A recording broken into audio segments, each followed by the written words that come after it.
umfana wakaSithole entabeni zokwamaphumulo kodwa la ekhaya ke sekwathiwa ungumvangeli. Amen.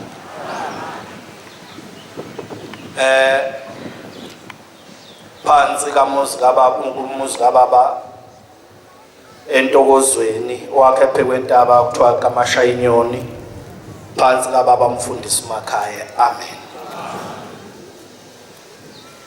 Ithempeli ke bengikulo xazumulo ethempeli phansi kababa Mshumayeli uNene kulesi sigaba konke amathempeli onyazi ke kusekhaya. Amen. Silapha ke ngokusebenza ke ukuthi njengoba sila namhlanje sizosebenzela ukuthi uNkulunkulu angene kahle ethemba lethu. Amen. Ikhona ke engize ngakho namhlanje abantwana benkosi. Amen. Ngizocela ukuthi kusho nje izwi belinye, thathe futhi i-paragraph nje beyinye esihlabeleni sekhulu namashumi ayisithupha. Ithi lizwi wilamakwana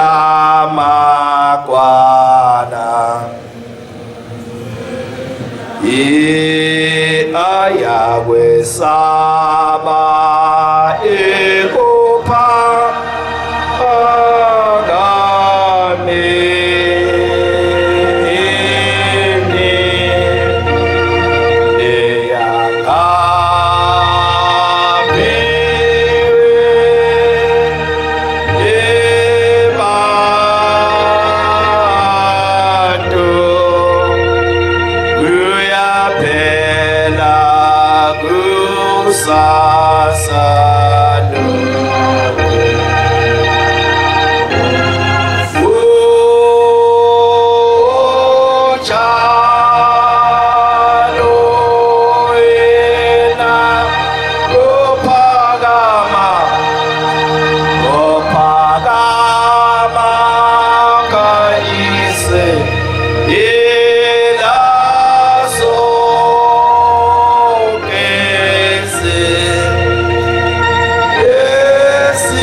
benkosi. Ngiyaxolisa ke kusiqhamula ihlabelelo ingenxa ke yesikhathi.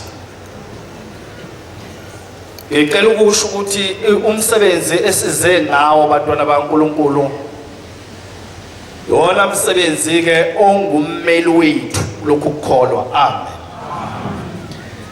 Abantwana baNkulunkulu masingaya ngokukholwa kuthiwa awusebenzise nje ukukholwa kwakho. Mhlawumbe ngagcina uNkulunkulu ehleli nabantu abambalwa ezulwini ngenxa ke yeyinhliziyo bantwana benkosi. Siyembatha ingubo emhlophe sibe bahle, silungise sibe bahle phakathi kwabantu, kodwa inhliziyo isuke ingafani nengubo esisuke siyembethe. Ngizokhuluma nje indatshanyana encane. Uma ngizama nje ukukhuluma ngalokho, ngikhulume ngenye insizwa eyayididekile ekhanda, kusho ukuthi iphakathi kuleli bandla lamaNazaretha, iboshiwe ke le ndoda. Abakubo sebeyilethela uMnazaretha, yayingawumbathi ke emzimbeni, yayulengise nje udongweni ngaphakathi eseyini eyayihlala kuyo. Le ndoda yayithi uma uthiwa iyophaka, kuthiwa phaka siboshwa, yayihamba qala iyoguqa kulo Mnazaretha ifika ibike, kuthiwa unebakanyana fika ibike. Uma kuthiwa inevisit ifika ibike, uma kuthiwa iye enkantolo iyabika. Kwenzeka ke ngelinye ilanga le ndoda yayisifika iphuma enkantolo uthi ayiphume ngebhayili ke noma kwakuphela icala kodwa yaphuma wasala umNazaretha ngaphakathi. Laba ekade bethandaza bonke uma bethandaza ehola lesithupha ntambama benzulala nathi. Uthe ngelinye ilanga mabenza uvuka nathi ayisiwuthathe enye indoda ayisiwumbatha nomNazaretha ayawufaka emzimbeni. Wathi uma kufika la kuhlatshelelwa khona kuthiwa vuka nathi so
wawusuvela usukuma phambi kwakhe waphakama wazwaphelela wagcwala walibona ngisho ibala wagcina ngalelo langa kwembatha.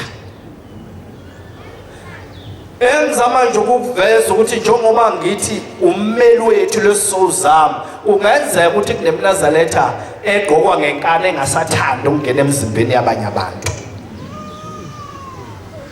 Ngenxa nje yokuhlushwa izinhliziyo. Mhlawumbe wahlukumezeka emndenini noma omakhelwane kodwa inhliziyo yakho kwatholakala ukuthi ayidlulisi lokho yabamba igudluza nje. Kodwa masiza sizosebenzela uNkulunkulu ungenzeka uNkulunkulu lokho akuphebeze ngomhla kuphela usubhekene koncwadi engijwayele ukuyifunda uMateyu 12:36 and 37 ethi angifuni ukuthi ifundo ethi ngiyithande ngoba isuke ngiyekusuka ngithi ummeli wami noma umgadi wami ethi ngithi kini amazwi onke ayize abawashumayelayo abantu ngokuba bayokwaphendula ngosuku lokwahlulwa ngamazwi akho uyakuthethelelwa nangamazwi akho uyakulahla. So ngikhulumela ukuguqa kanje phambi kwabantu ukuthi mangisuke sengiguqa kanje umqondo wami uhluze uhlukanise ngazi ukuthi njengamanje abantwana bakaNkulunkulu abalapha beze uNkulunkulu abezile kimi. Ilokho nje ngizama ukuveza ukuthi sizoncenga uNkulunkulu ukuthi uNkulunkulu siyacela ukuthi usikhumbule ngomhla kuphela ngoba inhliziyo hayi kunzima abantwana benkosi. Mangathiwa nje akake kithatha uNkulunkulu ayiveze inhliziyo yakho ayibeke obala ungagcina ungasayifuni ukuthi ibuyele emzimbeni kuwe. Usufise ngakuthiwa engcono uNkulunkulu angakufakele enye inhliziyo. Khona umthandazo ebengijwayele ukuthandaza. Bengiye ngithi uma ngithandaza ngithi uNkulunkulu uyayazi inhliziyo yami iyadalwa nguwe Nkosi. Ngiyacela uNkulunkulu ukuthi okukuyo ukubi ungakuthathi. Kwakungithandazo wami. Kodwa waqhamuka ngizukane sengikhohle ukuthi umuphunyaka silinda nto. Owathi ma ekhuluma ubaba usuvala umhlangano emini wathi cha mina ngimdalanga enenhliziyo ezishe. Ushembe phela ubuya iveze uyayifihla abuya iveze ngalelo lwakwayibeka nje ngokusobala. Wathi angimdalanga ninenhliziyo ezinje ngandala ninenhliziyo ezinhle. kodwa nathi uma nikhula senikwazi ukuhlukanisa okubi nokuhle nasenizona inhliziyo zenu kwaba sengathi ngidilika egatsheni ngihluthuka nalo ngoshayeka phansi ngoba kwakumthandazo wami. Ngiyabonga abantwana benkosi, ngagcina ngalelo langa ke ngicela uNkulunkulu abusise enikuzwile. Amen. Sibuyisele uNkulunkulu wethu ngesihlabelelo samashumi. Inkosi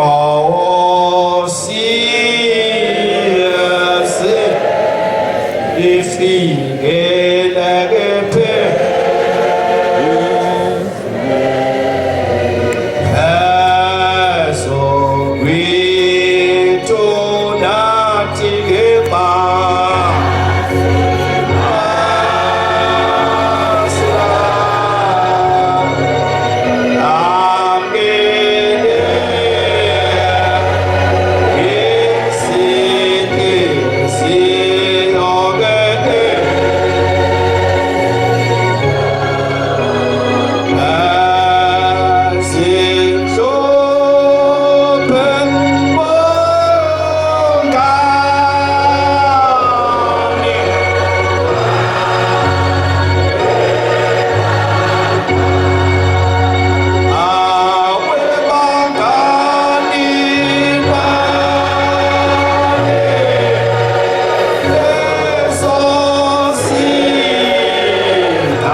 see